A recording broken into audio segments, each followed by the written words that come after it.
Europe 1. Il est 8h15. Votre invité Patrick Cohen est essayiste. Il publie Une humble cavalcade dans le monde de demain. C'est chez Grasset. Bonjour Alain Minc. Bonjour. Je vous présente Axel de Tarlet, l'une de nos figures libres de 8h moins le quart, qui viendra vous poser une question vers la fin de notre entretien.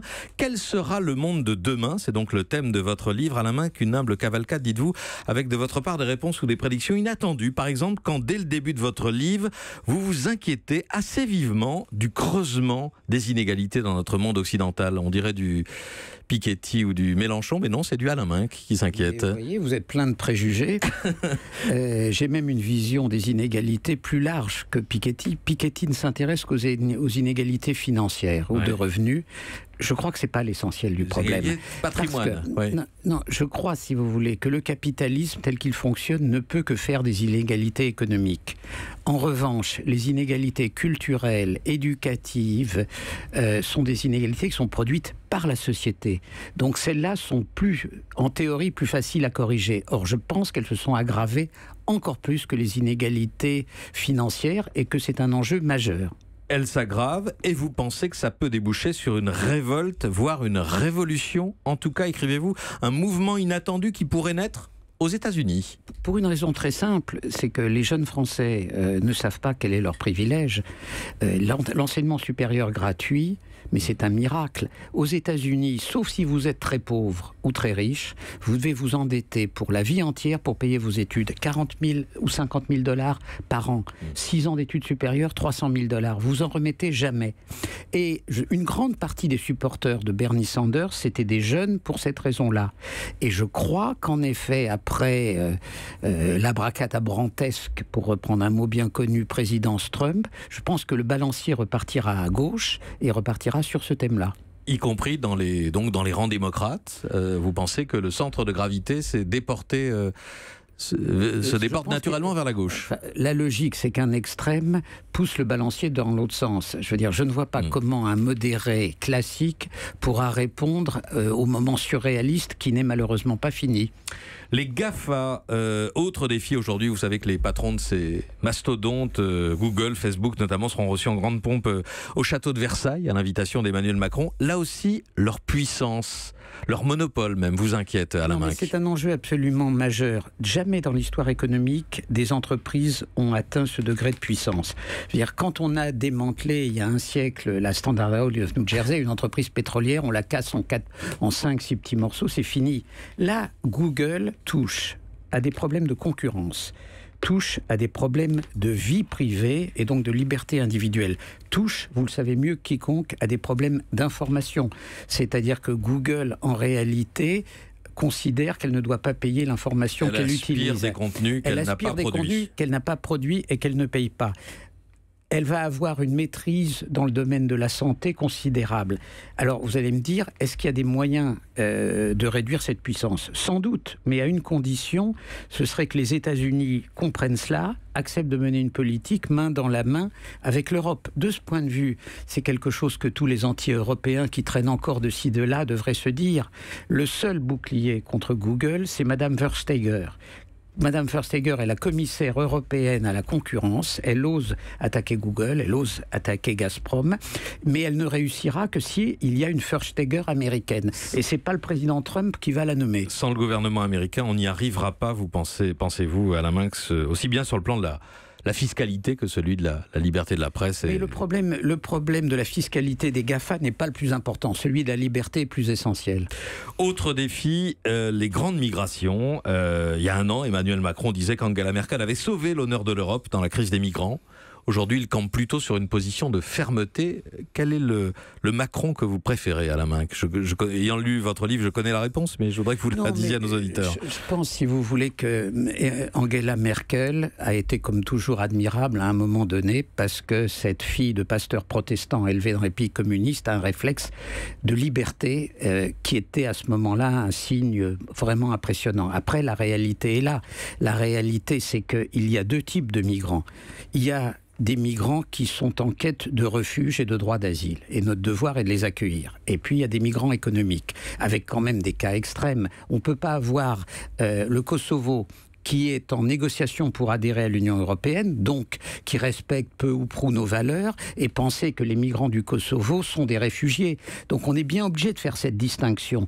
Et je pense que c'est la racine du projet de Macron, qui est un projet, je trouve, décemment équilibré. Mais le vrai problème, il n'est pas là. Le vrai problème, ça sera dans 20 ans ou dans 30 ans, les migrations africaines.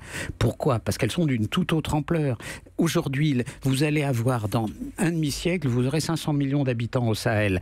À côté de ça, les flux de réfugiés syriens, c'est vraiment anecdotique. Un épiphénomène, écrivez-vous. Et donc, vous prétendez, vous affirmez à la main qu'il faut refouler les migrants économiques, ceux qui n'ont rien à faire sur notre sol dès leur arrivée, pour éviter qu'ils ne s'enracinent. Non mais attendez, quand vous venez du Kosovo, dont le gouvernement est en négociation à Bruxelles, vous n'êtes pas menacé dans votre liberté individuelle.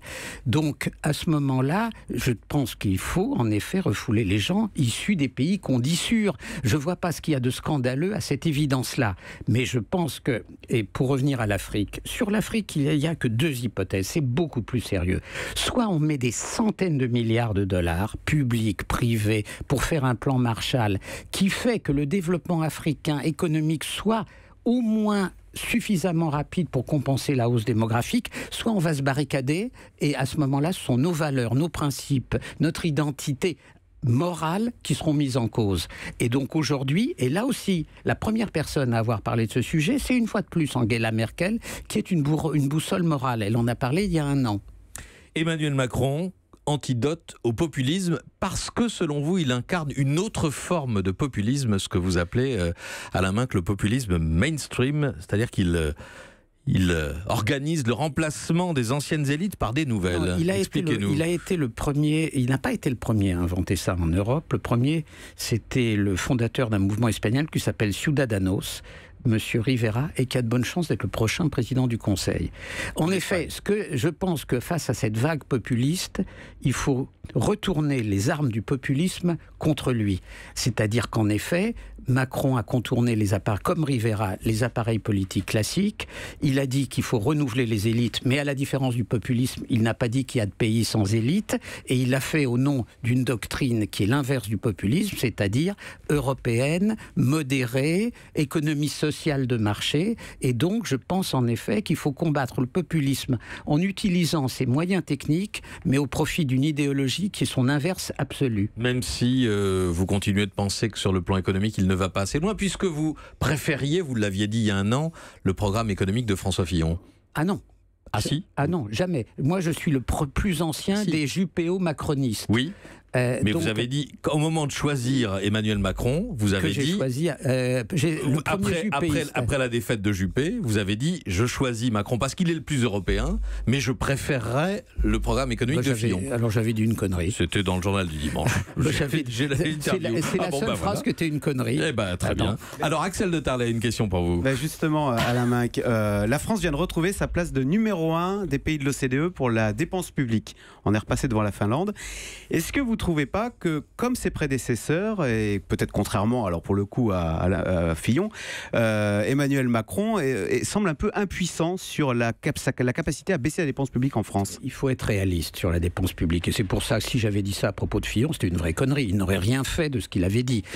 C'est très bien, vous dites, on baisse la dépense publique. Alors il y a 40 milliards d'aides au logement. On en supprime la moitié. Vous avez bien vu que dès qu'on touche à la politique du logement, c'est compliqué. Il y a encore 20 à 30 milliards d'aides à l'abaissement du coût du travail. Dès qu'on supprime 100 000 contrats aidés, c'est difficile. C'est extraordinairement difficile, ça sera extraordinairement lent. Et là où je pense que ce qui explique le bras de fer, entre guillemets, enfin de fer attendri, avec les élus locaux, c'est que le point principal, ça n'est pas l'État. Le point principal, ce sont les collectivités publiques. L'État a diminué ses effectifs massivement, les collectivités publiques les ont accrus. Les hôpitaux sont sous tension et chaque usager d'un hôpital le sait. Les collectivités publiques, beaucoup d'entre elles ne font même pas les 35 heures. Donc, de ce point de vue, en s'attaquant au problème des collectivités publiques locales, à un prix politique élevé, puisqu'il a à l'évidence un problème avec les élus, il va sur le terrain, à mon sens, principal. Pour le reste, ça sera très lent. C'est-à-dire qu'il faut mettre un couvercle sur la soupière, mais il ne faut pas croire qu'on la videra en un an. Axel, satisfait de la réponse? Oui. Donc on va garder notre place de numéro 1 des pays de l'OCDE Écoutez, en termes de dépenses. Si simultanément nous devenons le numéro 1 en termes de croissance économique de l'Union européenne, ça ne me gêne pas trop. Il faut quand même regarder. En plus, quand on regarde les comparaisons, il faut prendre dans les autres pays les services collectifs qui sont financés non pas par la voie étatique. L'Allemagne, les retraites ne passent pas par le même creuset. Donc c'est un sujet beaucoup plus complexe qu'on ne le dit. Et enfin, je pense qu'il a eu raison de ne pas baisser plus les dépenses publiques pour ne pas peser sur un redémarrage qui commençait de la croissance. Il ne fait pas d'erreur, Emmanuel Macron, Alain Minc? Pardon? Il ne fait pas d'erreur, Emmanuel Macron? Vous connaissez, vous, des hommes qui ne font pas d'erreur? Mais il a une qualité, c'est qu'il les corrige extrêmement vite. C'est un chat, vous le jetez du 6e étage, entre le 3e et le 4e, vous demandez ce qui va se passer, et il retombe sur ses pattes.